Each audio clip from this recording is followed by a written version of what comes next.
بسم الله الرحمن الرحيم. السلام عليكم ورحمة الله. إن شاء الله في الفيديو ده هنستكمل ما بدأناه في شرح أساسيات الشوب دروينج باستخدام برنامج الريفت وبالتحديد نظام الإنارة أو اللايت. عاوزين قبل ما نبدأ نعرف حاجتين مهمين جدا، ألا وهما الحاجة الأولى إحنا فين بالظبط دلوقتي في الشوب دروينج، والحاجة التانية إيه هو التارجت بتاعنا في الفيديو ده.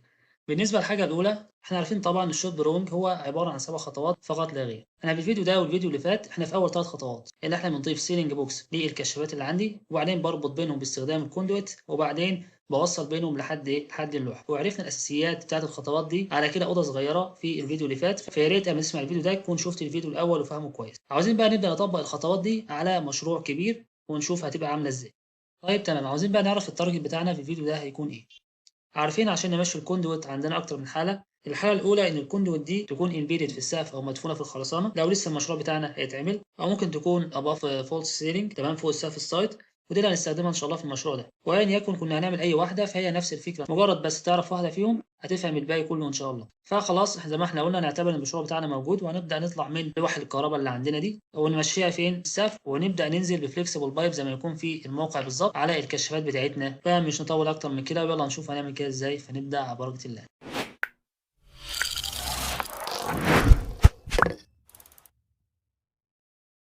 عاوزين كده قبل ما نبدا نجهز للشغل بتاعنا، وهي حاجات مش جديده فلو عاوز تعديها تمام. اول حاجه مثلا عاوزين نخفي اللاينز دي كلها، مش عاوزينها علشان نبدا نوصل بين الكشافات دي باستخدام الكوندوت. نبدا بقى نخفي اللاينز دي باي طريقه انت عاوزها. نروح مثلا على الفيو تمبلت وبعد كده موديل، وعليها حاجه اسمها هنا لاينز تمام، ونبدا نخفي اللاينز دي مش عاوزينها.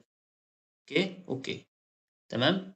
تبدا اللاينز دي تختفي، وبرده الارك واير ده مش عاوزينه فممكن نخفيه برده، وده معمول له فلتر فممكن نخفيه من خلاله. هنلاقي عندنا اللي هو الواير نورمال والواير امرجنسي مش عاوزينهم، نخفيهم الاثنين. تمام كده تمام كده. اول حاجه جاهز اللي احنا نوصل بينهم بالكوندويت. ممكن برده نخفي الكيبل تري دي مش عاوزاها دلوقتي برده، ممكن نخفيها عن طريق الورك سيت.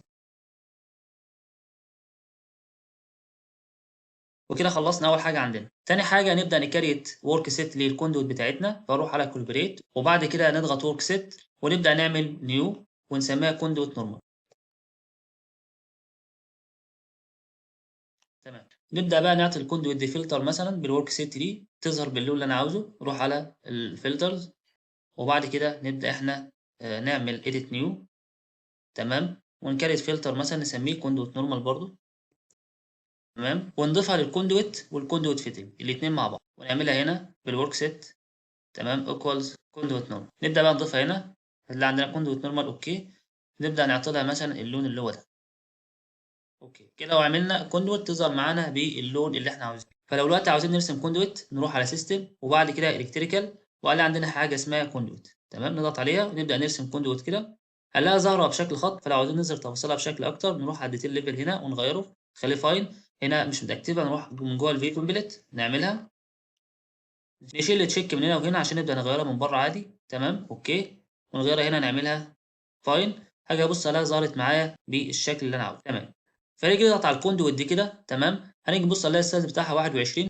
فافترض مثلا احنا شغالين على بلانت اناره، فعندنا الكوندويت السايز بتاعها وليكن 20 مللي او 3 ارباع بوصه يعني. فهنيجي نبص هنا مش هنلاقي السايز بتاعنا موجود. وزي ما احنا قلنا في الاول هنشتغل بالكوندويت دي اباف فولس سيلينج، فغالبا بنستخدم كوندويت من نوع البي في سي. تمام. وهنيجي نبص نلاقي عندنا في السيرش بار هنا مش هنلاقي عندنا كوندويت من نوع بي في سي. فاخر حاجه معانا في التجهيزات هنبدا نضيف كوندويت بسايز 20 مللي ومن نوع بي في سي. طيب تمام. وطبعا قلنا حاجه زي كده في الفيديو اللي فات. طب سريعا كده تاني نعمل كده ازاي. نروح على الكتريكال سيتنج اي اس، وبعد كده نروح على كوندويت سيتنج ونروح على حاجه اسمها سايز، ونيجي نضيف نوع جديد عندنا من كوندويت نسميها مثلا بي في سي، ونقدر نضيف السايز اللي احنا عاوزينه. ممكن نعمل نيو سايز او نعمل موديفاي للسايز ده على طول، ونبدا نخلي دي كام 20 مللي بس مش 21.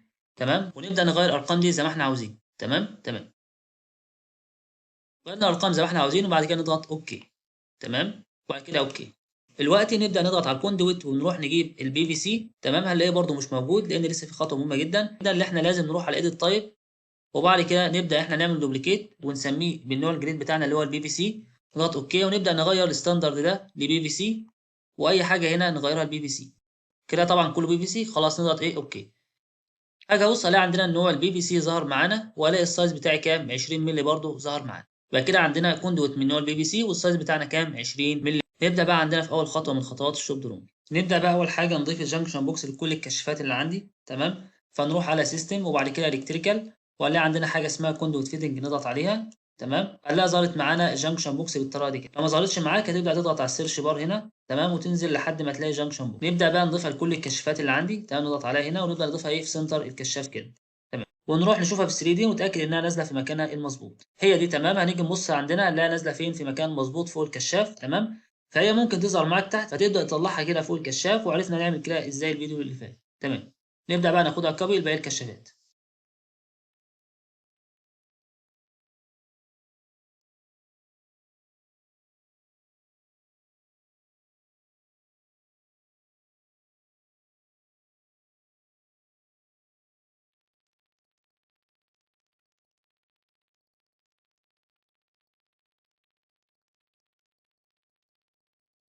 كده احنا ضفنا جنكشن بوكس لكل الكشافات اللي عندي النورمال، ونفس الخطوات اللي عملناها بالظبط تبدا تعملها انت للامرجنسي، تمام تمام. وبرده نبدا نضيف الباك بوكس للسويتشز اللي عندي. نضغط برده ان اف، نبدا نعمل لها روتيت بالشكل ده، ونعمل لها موف للسويتش اللي عندي، وهكذا برده لباقي السويتشات اللي موجوده عندي.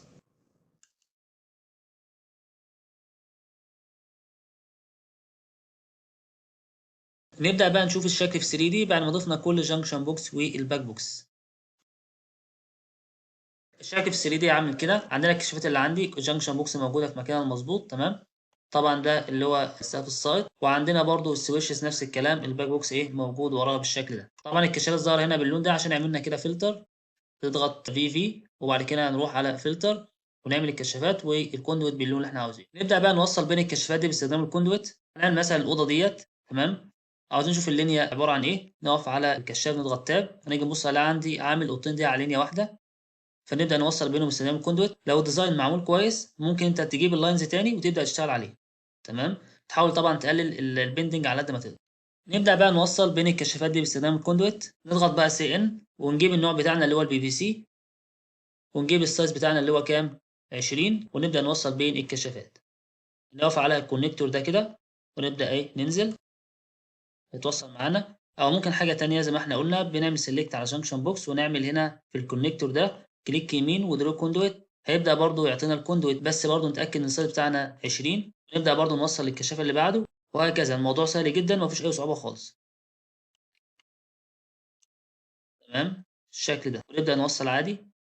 حاجه بص الاقي الدنيا هنا ايرور، تمام. ليه؟ زي ما قلنا في الفيديو اللي فات، عشان الاثنين مش على نفس الخط. فممكن نعمل دي كده ونبدا نرسم دي، ونبدا الاثنين نعملهم اونلاين مع بعض، ونبدا نوصل بينهم بترم، تمام. نكمل كوندو التاني، وانت قد ما تقدر طبعا تحاول تقلل ايه البندنج بتاعك.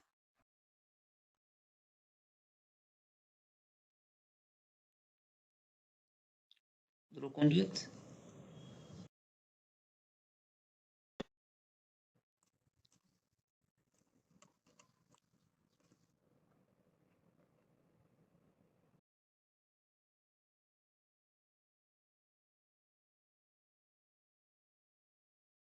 طبعا هو بيديني ايرور كتير ليه؟ عشان بسبب طبعا الديزاين الكشافات مش معموله لاين مع بعض، فبيطلع الايرور ده. لو الديزاين معمول كويس هيكون الموضوع اسهل بكتير، تمام. نكمل.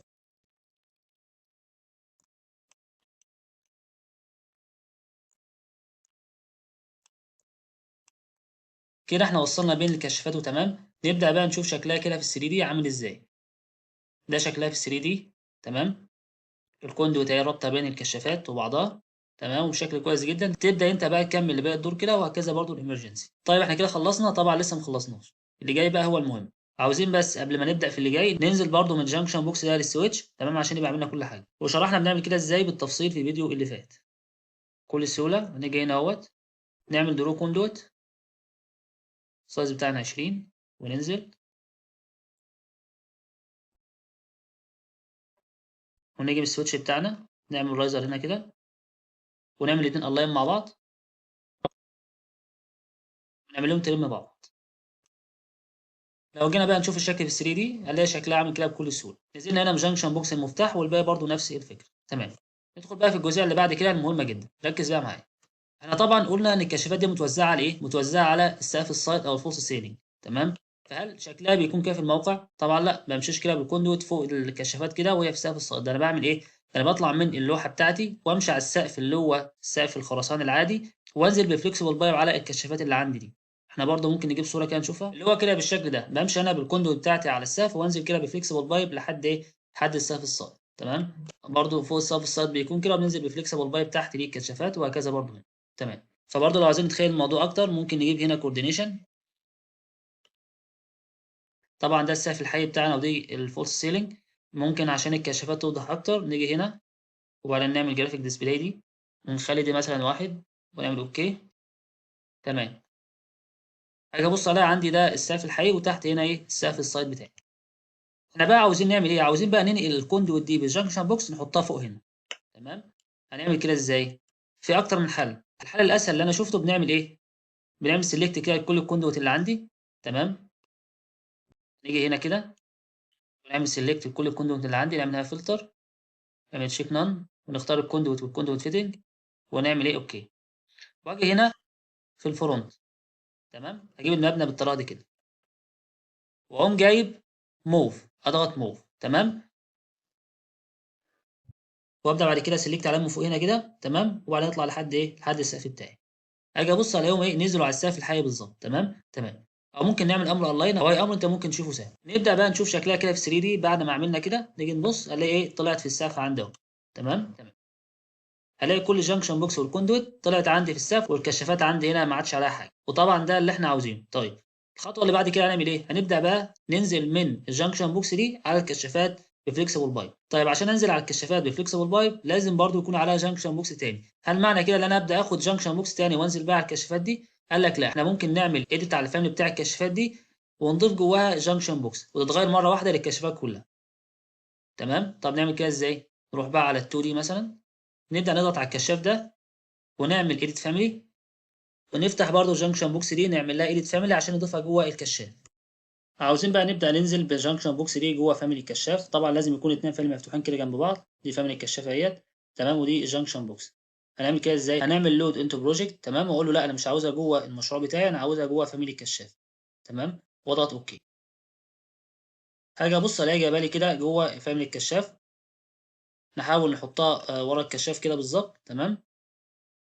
بالطريقه دي كده. طبعا ما ظبطتش معايا، ممكن نظبطها من فيو تاني، نروح مثلا على الفرونت. تمام. ونحاول احنا نجيبها ورا الكشاف بالظبط. يعني مثلا موف من هنا كده، نحاول ايه، نحطها ورا الكشاف بالظبط كده. تمام بالشكل ده.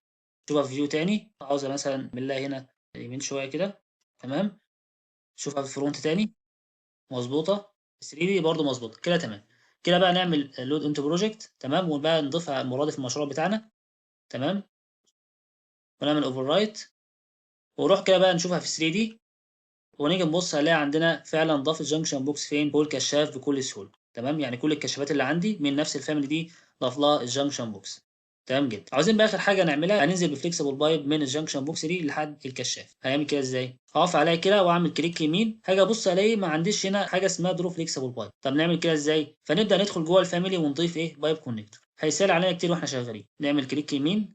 تمام.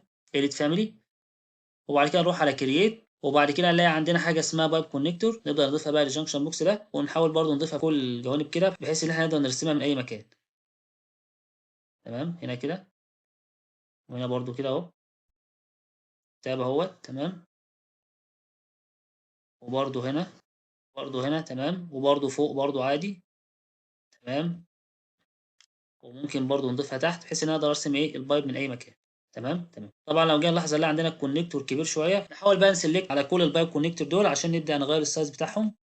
نعمل كنترول ونسايز عليهم كلهم كده. تمام.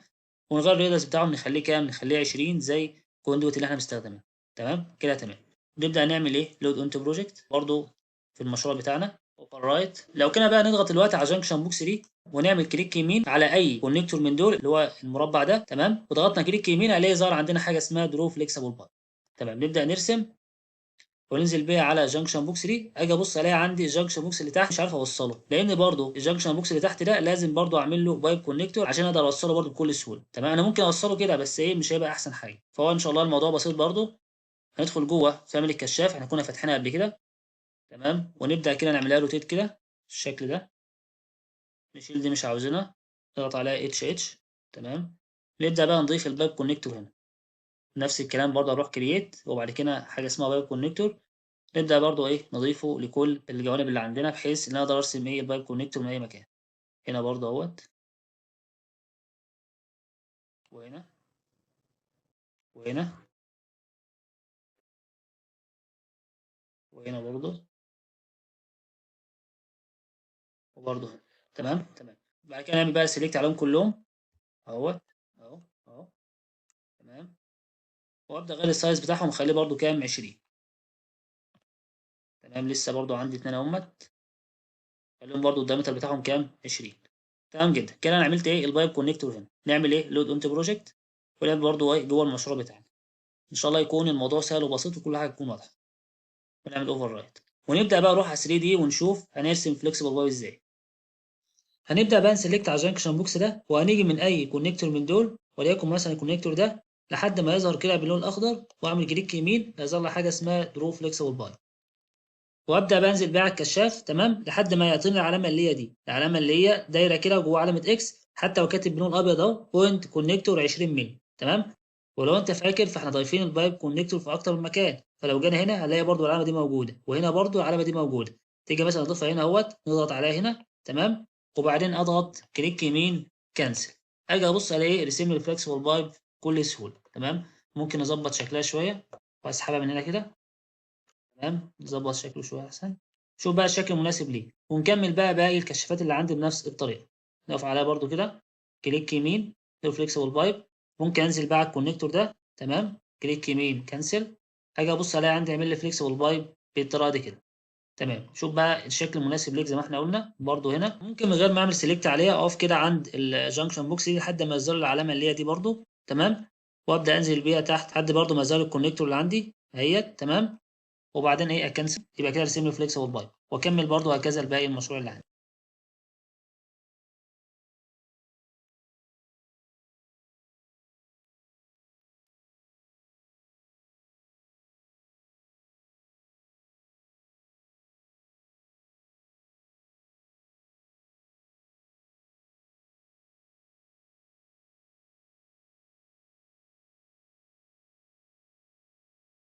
ودي بقى الشكل بعد ما رسمنا الفليكسبل بايب اللي عندنا. ان شاء الله اتمنى ان الموضوع يكون بسيط ويكون سهل ويكون وصل بشكل كويس. انت بقى طبعا تحاول ان تخلي فيه سيمتريه في الشغل بتاعك بحيث انه يطلع ايه بشكل كويس. طيب تمام. هنبدا بقى نعمل نفس الموضوع ده بالظبط لباقي اللينيات اللي عندي، سواء كانت نورمال او ايمرجنسي. الموضوع بسيط جدا جدا يعني. تمام. طبعا دي زي ما احنا قلنا دي في حاله اما يكون عندنا سقف سايد. طب لو احنا عندنا سقف خرسانه عادي خلاص انا مش محتاج فليكسبل بايب، امشي الكوندويت على الكشافات عندي على السقف الخرساني، مش هحتاج اعمل كل ده. فطالما عرفنا دي خلاص نقدر نعمل اي حاجه ان شاء الله. تمام. عندنا برضو حاجه اخيره بالنسبه للبايب اللي احنا رسمناها دي، السايز بتاعها كام 40. انا لو عاوز اغير السايز بتاعي بكل سهوله. تمام. اعمل ايه؟ اسلكت على كل البروجكت بتاعي، واعمل فلتر، واختار بس ايه فليكسبل بايب. تمام. وابدا اغير السايز اللي انا عاوزه. خلي مثلا كام 20 او اي حاجه. يبدا ايه يتغير لي السايز بالشكل ده، والموضوع ان شاء الله بسيط وسهل زي ما انت شايف كده. تمام. ممكن برضو نشوف اللي احنا وصلنا له بشكل اوضح. نجيب مثلا هنا كوردينيشن. تمام. ونبدا نخلي الشغل بتاعنا يظهر. نروح هنا على جرافيك ديسبلاي، خلي مثلا دي بواحد. اوكي. هاجي ابص عليها عندي ده السقف الخرساني. تمام. ماشي فيه الكوندويت. تمام. ونازل من السقف ده بفليكسبل بايب تحت على الكشاف بتاعي، والكشاف اهو موجود في السقف ايه في السقف السايد بالطريقه دي كده. يبقى كده بفضل الله وصلنا للتارجت اللي احنا كنا عاوزين ايه نوصله من الاول. باقي بس حاجه واحده اخيره، عاوزين نوصل بقى من اللينيا دي لحد اللوحه بتاعتنا اللي هو بيسمى الهوم ران. فتعالوا نشوف هنعمل كده ازاي. عندنا بقى اخر حاجه في الفيديو ده، لو احنا عاوزين نعمل هوم ران او نوصل بالايات بتاعتنا دي لحد ايه اللوحه اللي فوق الكهرباء دي، نعمل كده ازاي؟ عندنا الحالتين. الحاله الاولى واحنا شغالين كده بكيبل تري. تمام. وكيبل تري كده طالع من اللوحه وماشي في الكوريدور كده. كل اللي هنعمله اللي احنا هنخرج باللينيا بتاعتنا، وليكن اللينيا دي، وهنوصل بقى للكيبل تري بالشكل ده. وكده خلصنا. كده خلصنا الهوم ران بتاعنا. وهكذا برضو هنا اللينيات اللي عندنا، اي بقى لينيا عندنا هنوصل بقى للكيبل تري، والكيبل تري طبعا ده يكمل هيروح للوحه عندنا في اوضه الكهرباء. برضو نوصل دي كده بالتري. وهكذا برضو كل اللينيات عندنا توصل لحد ايه التري. ويبقى كده خلصنا. شوف الشكل في 3 دي هيكون بالشكل ده. تمام. عندنا هنا اللينيا بتاعتنا مسلمه للكيبل تري، والكيبل تري هيكمل لأوضة الكهرباء وينزل على اللوحه بتاعتنا بالشكل ده. تمام. وهكذا برضو اللينيا دي. يبقى كده خلصنا الحالة الأولى. الحالة بقى التانية عندنا اللي احنا عاوزين نخرج هنا من اللوحة ونمشي في السقف ونوصل كده لحد ايه، لحد الانيال بتاعتنا. هنعمل كده ازاي؟ أول حاجة هنيجي عند البانل دي أو اللوحة بتاعتنا ونبدأ نرسم صاعد منها. طبعا اتعلمنا نعمل كده ازاي بالتفصيل في الفيديو اللي فات. نعمل كوندويت سي ان، تمام، وبعدين نقف عليها لحد ما تظهر معانا باللون الأزرق ده، نضغط عليها. هنلاقي عندنا حاجة اسمها فينيش كونكشن، نضغط عليها وبعدين نضغط ايه 3 ابلاي. هلاقي هو رسم لي السايد بتاعي. تيجي نشوفها في 3 دي كده وبعدين العلامه دي، تمام. اجي ابص الاقي رسم لي السايد بتاعي بالشكل ده. ده السايد بتاعي من اللوحه، تمام. عاوزين بقى نيجي من اللينيا دي، تمام، نضغط عليها ونعمل كرييت سيميلار سي اس عشان تعطينا نفس الخصائص بتاعتها اللي هو الميدل اليفيجن والكلام ده. وبعدين نبدا نرسم كوندويت ونروح بيها على اللوحه بتاعتنا، تمام. وانت طبعا بقى تشوف المسار المناسب ليك، احنا مجرد بنقول ايه الاساسيات، تمام. وتخرج كده وبعدين تيجي عند اللوحه هنا، تمام، وتبدا تقف عند الرايزر ده تضغط عليه وبعدين توصل لحد اللوحة دي، تمام. وبعدين تبدأ تعمل تريم بينهم الاتنين، تمام كده. يبقى كده خرجنا من اللوحة وصلنا لللينيا بتاعتنا. طب تعال نشوف الكلام ده كده في 3 دي عامل ازاي. نجيب بقى الجزء ده كله كده زي ما احنا كنا عاملين. هنلاقي عندنا الكوندويت اهيت خارجة من لوحة الكهرباء، تمام، وماشية في السقف بتاعنا وواصلة لحد ايه، لحد اللينيا بتاعتنا بالشكل ده بكل سهولة وبشكل كويس بفضل الله. تعال برضو ننزل السقف ونشوفها بشكل أوضح. نروح على كوردينيشن وبعدين نروح على جرافيك ديسبلاي وخلي دي كده مثلا واحد واضغط اوكي. حاجه ابص عليها عندي الكوندويت خارجه من لوحه الكهرباء اهيت، تمام، وماشيه في السقف ووصل لحد ايه اللينيا بتاعتنا بالشكل ده، تمام. طيب تمام، عاوزين بقى نكمل باقي اللينيات. هل معنى كده ان انا ابدا ارسم كل مسار لوحده كده ولا في حل اسهل؟ قال لك لا، في حل اسهل كتير. طب نعمل ايه؟ قال لك اروح هنا على ال 3 دي مثلا، تمام، ونيجي هنا، تمام. هنلاقي عندنا امر مهم جدا اتش عشان نشوف كويس، تمام. ودي برضه قال لك في عندنا امر مهم جدا اسمه بارل كوندويت. نجيبه ازاي؟ اروح على سيستم وبعد كده على الكتريكال، هنلاقي عندنا حاجه اسمها ايه بارل كوندويت، تمام. الامر ده بيخلينا نكرر نفس الكوندويت دي على اوفست ايه احنا بنحدده. بمعنى ايه؟ مثلا احنا عاوزين نخلي الاوفست بتاعنا وليكن ان الكوندويت دي هتبعد عن اللي جنبها وليكن كام 40، ودي برضه 40، تمام. ونبدا بقى ايه نرسم الكوندويت بتاعتنا. نيجي هنا اهوت نقف عليها، ولو عاوزينها تيجي يمين هنعمل كده ونقف ناحيه اليمين، وعاوزينها شمال هتقف ناحيه الشمال كده، ونرسم الكوندويت بتاعتنا، تمام، بالشكل ده. وهكذا بقى لحد ما نخلص اللينيات اللي عندنا، تمام. واروح برضو عندها في ال 2 دي ونعمل نفس الموضوع ده بالظبط، تمام. هنجيب برضو الكتريكال بارل كوندويت، تمام، ونبدا نعمل نفس الموضوع ده بالظبط كده بالطريقه دي، تمام تمام. تنجز معانا كتير في الشغل. وهكذا برضو هنا نبدا بقى نشوف احنا عاوزين كام كوندويت ونبدا نعمل ايه على اساس كده، تمام. وهكذا برضو هنا اهو. الموضوع بسيط جدا ان شاء الله. هي الفكره كلها انت تفهم الدنيا ماشيه ازاي وبعد كده هتقدر تنطلق بل هتبدع ان شاء الله في الموضوع ده. زي ما احنا قلنا دي مجرد بس هي الاساسيات، وبعدين الكوندوت اللي بعدها دي هنخرج بقى علينا اللي بعدها، او ممكن على طول نعمل ترم، تمام، تي ار، ونعمل ترم بين دي ودي. دي مشكله خلاص ممكن نروح لها هناك طالما زعلانه كده، ونعمل بقى هنا ترم. المفروض بقى تعمل ترم بالشكل ده، تمام تمام. طيب لو انا ما عملتش عندي ترم يبقى كده عندي الاليفيجن مختلف. تاكد الاثنين على نفس الاليفيجن او نفس الارتفاع، ونتاكد الاثنين نفس السايز، تمام. وطبعا ده المفروض كان السايز بتاعنا يبقى 20، دي تقريبا اصغر 16. انت بقى ظبط السايز وظبط الحوارات دي، اهم حاجه انت فهمت الفكره تبدا ننطلق من خلالها ان شاء الله. نعمل برده ترم بين دي ودي برده اهي، وهنيجي برده هنا نعمل ترم برده بين كل دول بقى. المفروض نعمل لهم ترم بالشكل ده كده.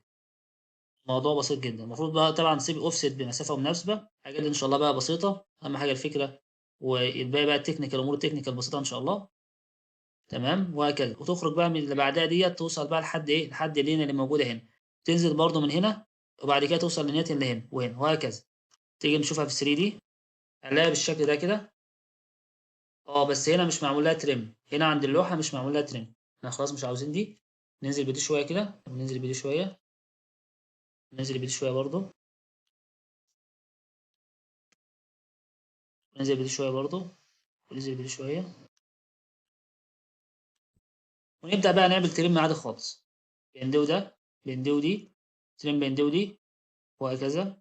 وبرضه تمام جدا. يبقى كده خرجنا من لوحة الكهرباء بتاعتنا تمام بكوندويت ومشينا في السقف وفضلنا ماشيين وسلمنا الاول لينيا عندنا اهوت تمام، وبعد كده سلمنا للينيا اللي بعدها وهنعمل نفس الكلام بالظبط الامرجنسي وهكذا برضو نفس الدور ونفس المشروع. يبقى كده بفضل الله انتهينا من الفيديو ده كده عندنا الشكل النهائي بعد ما خلصنا، ودي طبعا الشكل اللي كنا عارضينه في الاول خالص تمام. بفضل الله قدرنا نوصله بكل سهوله، الموضوع طلع بسيط جدا بفضل الله. كده بفضل الله انتهينا تمام من الفيديو ده. اتمنى الله عز وجل ان الفيديو يكون مفيد ويكون بسيط تمام. والفيديو زي ما احنا قلنا هو مجرد بس الاساسيات، يعني ممكن نقول ان هو معلوم به من الضروره، الشوب دروينج الخاص بالريفت يعني. هتبقى لنا ان شاء الله فيديو قصير خالص هنتكلم فيه على باقي الخطوات الباقيه في الشوب دروينج. انا بصراحه مش عارف الفيديو ده بيبقى مدته قد ايه بعد المونتاج، لو مدته طويله ممكن نقسمه على فيديوهين وبعد كده نبدا ندخل في الشوب دروينج الخاص بالباور او السوكت يعني، ونشوف برضو الكيبل تري لها تفاصيل برضو مهمه، وبعد كده نشوف تفاصيل اكتر وحاجه ادفانسد. وكده بفضل الله انتهينا تماما من الفيديو ده. ولا تنسونا بضع ظهر الغيب، ولكم لمثل إن شاء الله، والسلام عليكم ورحمة الله.